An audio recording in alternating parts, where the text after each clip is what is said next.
अस्सलाम वालेकुम guys, I hope कि आप सब खैरियत से होंगे। मार्केट्स का इस वक्त बुरा असर हुआ हुआ है और बहुत ज़्यादा ब्लीड कर चुके हैं। BTC 98K पे आ चुका है और 80% ट्रेडर्स का मानना ये है कि बेयर मार्केट का आगाज़ हो चुका है।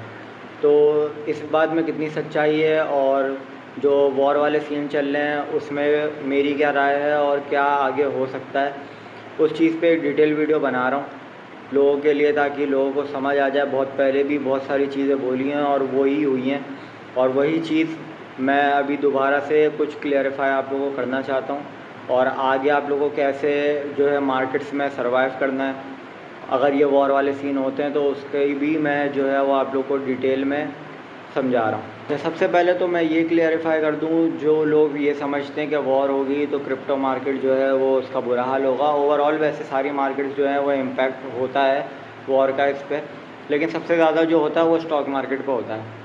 अब एक चीज़ ये है कि जब भी क्रिप्टो में या जो है वॉर स्टार्ट होती है तो क्रिप्टो में जो इम्पैक्ट आता है वो ये शॉर्ट टर्म न्यूज़ का इम्पैक्ट हो सकता है, बिल्कुल मार्केट्स क्रैश हो सकती हैं। लेकिन सोचने वाली चीज़ ये है कि जब भी वॉर होती है तो हर बंदा ये चाहता है कि वो अपने पास रेडी कैश या लिक्विड एसेट्स रखे, जैसे कैश हो गया, सोना हो गया। तो सोचने वाली बात यह है कि स्टॉक मार्केट्स तो क्रैश हो जाती हैं, क्योंकि स्टॉक मार्केट्स 4-5% भी अगर क्रैश हो जाएं तो वो फ्रीज़ हो जाती हैं, वहाँ से आप पैसा नहीं निकाल सकते और स्टॉक मार्केट के वॉल्यूम को बचाने के लिए। लेकिन क्रिप्टो में ये वाला सिस्टम नहीं है और क्रिप्टो एक ऐसी चीज़ है जो 24 आवर्स ओपन रहती है और वहाँ से आप अपने एसेट्स बेच सकते हो और उसे जो है वो कैश में तब्दील कर सकते हो, या कुछ भी आपको जो है वो बाइंग करनी हो बाहर, जैसे फ़िज़िकली है। यहाँ पाकिस्तान में तो नहीं, पाकिस्तान में भी तकरीबन आ चुका है, लेकिन बाहर मुल्क में तो ये भी एक लिक्विड एसेट है। क्रिप्टो एक लिक्विड एसेट है। तो सोचने वाली चीज़ ये है कि जब अगर ऐसे टाइमों पे, वॉर वाले टाइम पे, कोई ऐसी इन्वेस्टमेंट तो नहीं करेगा कि रियल इस्टेट ख़रीद के बैठ गया, कोई घर ख़रीद के बैठ गया, या जो है कोई भी ऐसा एसेट जो बिकने में टाइम लेता है। अब रियल इस्टेट कोई ऐसी चीज़ तो नहीं है, या कोई ज़मीन ऐसी चीज़ तो नहीं है कि मुझे अभी पैसे चाहिए और मैंने बस फ़ौरन बेचा और फ़ौरन मेरे हाथ में पैसा आ गया। नहीं, ये चीज़ें हैं क्रिप्टो में, ये चीज़ है गोल्ड में, जो आप फ़ौरन बेच सकते हो। और क्रिप्टो इसलिए बहुत ज़्यादा इजी है क्योंकि आप घर पे बैठे बैठे जो है वो अपने मोबाइल में, बैंक्स में या कहीं भी जो है वो यूज़ कर सकते हो, कुछ भी मंगवा सकते हो क्रिप्टो के ज़रिए। गोल्ड के ज़रिए भी, अगर फ़िज़िकल शेप में गोल्ड है आपके पास, तो फ़िज़िकल शेप में भी गोल्ड आप यूज़ इतनी आसानी से नहीं कर सकते हो। यानी क्रिप्टो जो है वो बहुत ईज़ी टू यूज़ है। अब सोचने वाली चीज़ ये है कि जब वॉर होगी तो हर बंदा जिसके पास भी ऐसी चीज़ें होंगी जो तकरीबन ऐसा एसेट होगा जो बिकने में देर लगाता है, बिकने में जो है वो टाइम लगाता है, तो इंसान अपना पैसा किधर रखेगा? वो ज़ाहिर सी बात है वो क्रिप्टो यूज़ करेगा या तो कैश रखेगा। तो ये जो मार्केट्स ब्लीड कर रही हैं, ये जो मार्केट्स जो है बहुत ज़्यादा नीचे जा रही हैं, ये क्या लिक्विडिटी ग्रैब नहीं है? क्या ये इन्वेस्टर्स का खेल नहीं है, जो कि मैं बहुत पहले से बोलता आ रहा हूँ? और अब की अपडेट्स जो तकरीबन मेरे हिसाब से जो मैंने एनालाइज़ किए, जो लोग बोल रहे हैं और सीज़न कैंसिल हो चुका है, BTC जो है वो नहीं जाता अब ऊपर, और बहुत सारी बातें और सीज़न की अब मुझे और ज़्यादा श्योरिटी है, क्योंकि अब जो होने वाला है, जो जिस तरह का लोगों का साइकोलॉजिकल रीज़निंग और जिस तरह की लोगों की साइकी हो चुकी है मार्केट्स को लेके कि अब मार्केट्स ऊपर नहीं जाती, ये आगाज़ होगा और सीज़न का। और जैसे कि मैंने पहले कहा था कि 6 से 16 या 6 से 14 आई थिंक मैंने कहा था कि ऑर्स रैली इसमें एक हम लोग देख सकते हैं 10 दिन की, और वो चीज़ आप लोग जाके चार्ट्स में देख सकते हो। ठीक है, लास्ट वीडियो में मैंने कहा था मुझे ज़्यादा टाइम नहीं मिल रहा है, ना मुझे टाइम मिल रहा है, ना माज भाई को टाइम मिल रहा है। ज़ाहिर सी बात है हम लोग की जो है वो और भी लाइफ है, हम लोग के पास और भी गोल्स हैं और भी काम है हमारे पास, तो हम लोग वीडियो नहीं बना पा रहे या हम लोग एक्टिव नहीं रह पा रहे इस वजह से भी। तो खैर, और सीज़न के बारे में बात कर रहा था मैं, तो ये मुझे श्योरिटी अब और ज़्यादा हो चुकी है कि और सीज़न अब 100% आएगा। अच्छा, कब आएगा? अब देखो भाई, और सीज़न की जितनी भी डेट्स थी तकरीबन दिसंबर में 2024 के दिसंबर और जो है मई, ये दो ऐसे जो है वो साइकिल के जोन्स थे, जो टाइम जोन्स थे, वो इन लोगों ने एक्सटेंशन कर दिया है और ये टाइम एक्सटेंशंस करे जा रहे हैं। जैसे मैंने BTC डोमिनेंस के बारे में कहा था कि BTC की डोमिनेंस जो है वो सिर्फ ज़बरदस्ती की एक्सटेंड हुए जा रही है। यहाँ से क्रैश कर जाना चाहिए था बीटीसी की डोमिनेंस को, लेकिन नहीं हुई क्रैश। और बीटीसी की डोमिनेंस को क्रैश होना है, हर हाल में होना है, वरना उसके आगे मार्केट चल ही नहीं सकती कि हमेशा बीटीसी की डोमिनेंस बढ़ती जाएगी और गिरेगी नहीं। ऐसा हो ही नहीं सकता। ये तकरीबन एल्गोरिदम के ख़िलाफ़ चल रही है ये चीज़ें, और ये सारी इंस्टीट्यूशंस के ज़रिए चल रही हैं। और सीज़न कब आएगा? अब मैं बता रहा हूँ आप लोगों के 5 से 7 हफ्ते, ठीक है, 5 से 7 हफ्ते, ये वो आखिरी जोन है।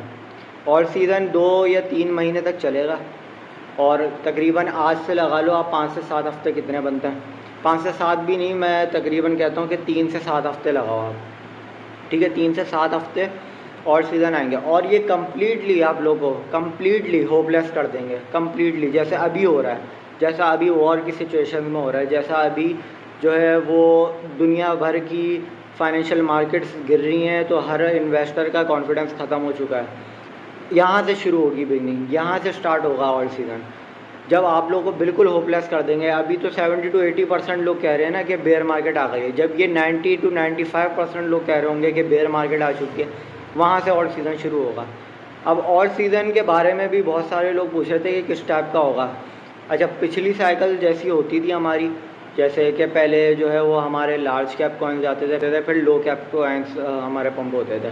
अब जो है वो साइकिल चेंज है, ज़ाहिर सी बात है, टाइम बहुत एक्सटेंड हो चुका है। एक बुल साइकिल का जो टाइम पीरियड होता है उससे कहीं ज़्यादा वो बढ़ता जा रहा है। तो तकरीबन अब ये सारे कॉइन्स एक साथ पंप होंगे, लार्ज कैप भी, मिड कैप भी और लो कैप भी। और साथ साथ जैसे लोग समझते थे कि मीम कॉइन्स का सीज़न अलग आएगा और सीज़न अलग आएगा, इस दफ़ा सारे सेक्टर, सारे कॉइन्स एक साथ पंप होंगे, और वो एक लास्ट कैप्चर होगा तकरीबन 2 से 3 महीने का। और जितना मैंने एनालाइज़ किया कि 24 से 27 दिन जो है वो कॉइन्स हमारे पंप होंगे। जहाँ हमें जो डेड कॉइन्स है वो पंप होते हुए दिख जाएंगे, वहाँ से हम लोगों ने एग्ज़िट लेना है। और ये दोबारा मैं कह रहा हूँ, अगर और सीज़न नहीं आया, ठीक है, ये जो टाइम पीरियड मैंने दिया है, और सीज़न 100% आएगा। और अगर और सीज़न नहीं आया तो मैं जो है वो टिकटॉक हमेशा के लिए छोड़ दूँगा, मैं वीडियोज़ बनाना छोड़ दूँगा हमेशा के लिए। इतनी बड़ी बात मैं कह रहा हूँ। जो लोग बेयर मार्केट चिल्ला रहे हैं वो उनको चिल्लाने दो, जो मैं समझा रहा हूँ वो आप लोग समझ लो और हमेशा के लिए दुआएं दोगे। बीटीसी के बारे में जितना मैं समझता हूँ कि बीटीसी से अब फोकस हट जाएगा, ठीक है, आने वाले हफ्तों में। और सीज़न आने के लिए देखो, बीटीसी को जितना पंप होना था 2 साल से, बीटीसी की डोमिनेंस जितनी पंप होनी थी हो चुकी, बीटीसी पंप हो चुका। ऐसा नहीं है कि बीटीसी अब जो है वो क्रैश ही कर जाएगा, ऐसा नहीं है। लेकिन जो लोगों की मेंटालिटी थी कि 1.5 लाख 2 लाख वाली, 2.5 लाख वाली, जो पहले से बोल रहा हूँ, वो मेंटालिटी लोगों की अब ख़त्म हो जाएगी। बीटीसी से फोकस हटेगा। मैक्स मैंने पहले भी बताया था 1.20 1.30 अगर बीटीसी गया तो गया, वरना बीटीसी का जो जितना भी पैसा है वो अब ऑर्ड्स में इंजेक्ट होना शुरू होगा। और एक्यूमुलेशन चल रही है, इंस्टीट्यूशंस के ज़रिए एक्यूमुलेशन चल रही है ऑल्ट कॉइन्स की, और इस चीज़ के लिए रेडी रहो, बाइंग अपनी करो। अच्छा, ये जो बाइंग है, अब ये बाइंग जितना भी मैं कह रहा हूँ, ये एक सपोर्टिव बाइंग नहीं है कि सपोर्ट पे मैं बाय करूँगा और जो है वो मैं रेजिस्टेंस में बेचूँगा। ये एक साइकोलॉजिकल जोन है, यहाँ कोई सपोर्ट नहीं मिलनी है, यहाँ अदर्स की डोमिनेंस में भी कोई सपोर्ट नहीं मिलनी है, यहाँ जो है वो ऑर्ड्स में भी आप लोगों को सपोर्ट नहीं मिलनी है। ये साइकोलॉजिकल जोन है। इन साइकोलॉजिकल जोन को पकड़ के हमें बाइंग करनी है कि हम लोगों के दिमाग में ये हो कि भाई हमें जो है वो ऑल्ट सीज़न में बेचना है। ये नहीं है कि मैं जो है वो एग्जैक्ट सपोर्ट से ही बाय करूं और एग्जैक्ट रेजिस्टेंस पे बेचूं, ऐसा कुछ भी नहीं होता। ये साइकोलॉजिकल बाइंग है। जो चीज़ें मैं कहता आ रहा हूँ, लोग बोलते हैं कि भाई आपने जो है वो बाइंग करो, यही बोले जा रहे हो और जो है वो सेलिंग नहीं करवा रहे हो। तो ये मैं साइकोलॉजिकल वे में आप लोगों को समझा रहा हूँ। सपोर्ट और रेजिस्टेंस, ज़ाहिर सी बात है, टिकटॉक पे हर बंदा बैठ के ये नहीं बताएगा आप लोगों को कि यहाँ से सपोर्ट है, यहाँ से बाय कर लो या ये कर लो। मैं एज एन इन्वेस्टर आप लोगों को बता रहा हूँ। बाकी ये टेक्निकल एनालिसिस और टेक्निकल जो है चीज़ें जो हैं वो हम व्हाट्सएप के चैनल में शेयर करते हैं कि कहाँ से बाइंग करनी चाहिए, कहाँ से नहीं करनी चाहिए। तो वो चीज़ भी आप लोग देखो। और ये कंप्लीट मैंने आप लोगों को बता दिया। इसके बाद कोई भी जो है वो परेशान मत होए। और अगर बाइंग ऊपर की है तो अगर यहाँ पे DCA का पैसा है तो बाय कर लो। 98 के पे BTC आ चुका है, एक स्ट्रॉन्ग सपोर्ट है 98 के। यहाँ से भी ऑल टाइम हाई नया बन सकता है। और 98 के अगर नहीं हुआ तो 97 के। और तकरीबन 97 के 300 और 94,300 ये जोन है BTC के। अगर यहाँ से और मज़ीद क्रैश हम लोग को दिखता है। Thank you.